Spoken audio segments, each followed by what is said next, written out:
Okay, so my next video on what cybersecurity career to choose. My first one, I covered identity and access management. My second video here, I want to cover penetration testing and ethical hacking. This is by far the most popular jobs within the cybersecurity career field. It's what seems like everyone wants to do. It also seems like that's what the movies seem to make everyone believe cybersecurity is all about. That everybody that works in cybersecurity is a hacker. And that really couldn't be further from the truth. Now, to be in penetration testing or and ethical hacking, you do have to have some hacking skills. Not all of them, of course. Being an actual hacker means crossing lines that someone in the ethical hacking space just wouldn't consider. And actually, in ethical hacking and penetration testing, you have to have permission to do what you're doing. So let's talk about that a little bit.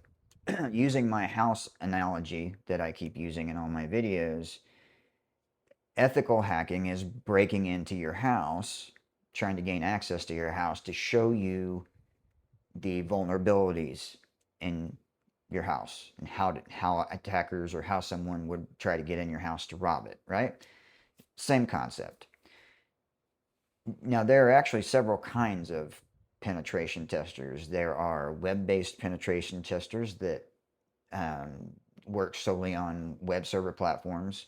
There are application-based penetration testers that work with application vulnerabilities. And both of them tend to write CVEs, which is CVE is Common Vulnerability Exploit, I think. I can't remember. It's been a while. But these are documented vulnerabilities that people can use to gain access to something, right? Penetrate that specific platform. So that's what penetration testing and ethical hacking is.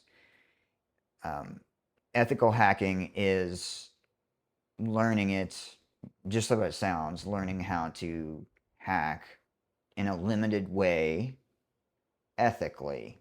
So, following a certain set of rules.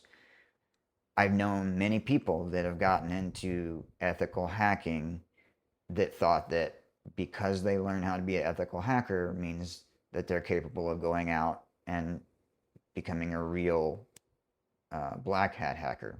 It is not the same thing, okay? Ethical hackers are bound by a lot of rules for compliance, um, just for simply for the sake of not breaking any laws and crossing any lines. I know a story of one guy, and actually I heard this on TikTok. This guy was a penetration tester, and he came across a vulnerability in his network at work, and he used a common exploit to test it. When he realized that it was vulnerable, the systems were vulnerable, he went to his boss and said, "Hey, man, I found this. Do you mind if I run some tests on it?" And boss is like, "Yeah, go ahead, do what you're doing." Without really looking into what he was doing, well, he went and he exploited that system and brought it down. The the whole application server, the entire cluster of servers went down. Basically, they rebooted, and he went back and panicked to his, in a panic to his boss and said, "Hey, this happened, and I brought these servers down." And the boss started flipping out and said, "Well, let's see if they come back up." Well, lucky for him, they did. They came back up. But in the real world, that'll get you fired on the spot. So you don't make changes to production systems. So what he should have done was he should have, first of all, got the okay in writing. Okay, you always get it in writing, always. It may be an email or whatever. That's going to cover your butt, because if he would have, if the higher ups would have come down on him, that manager would have pretended he didn't have that conversation with him. The other thing is that you test these things out in a sandbox environment, whether it's development or whatever, a controlled environment. You have to recreate the issue, and then test it. You don't test on production environments. Those are the revenue generating systems that make that company money. You don't test on those, okay? That'll get you fired fast.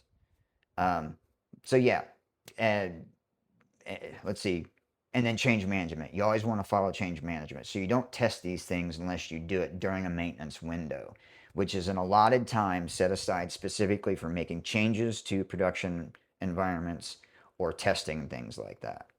So those are a few of the rules that you have to abide by in the ethical hacking space. So that's penetration testing and ethical hacking.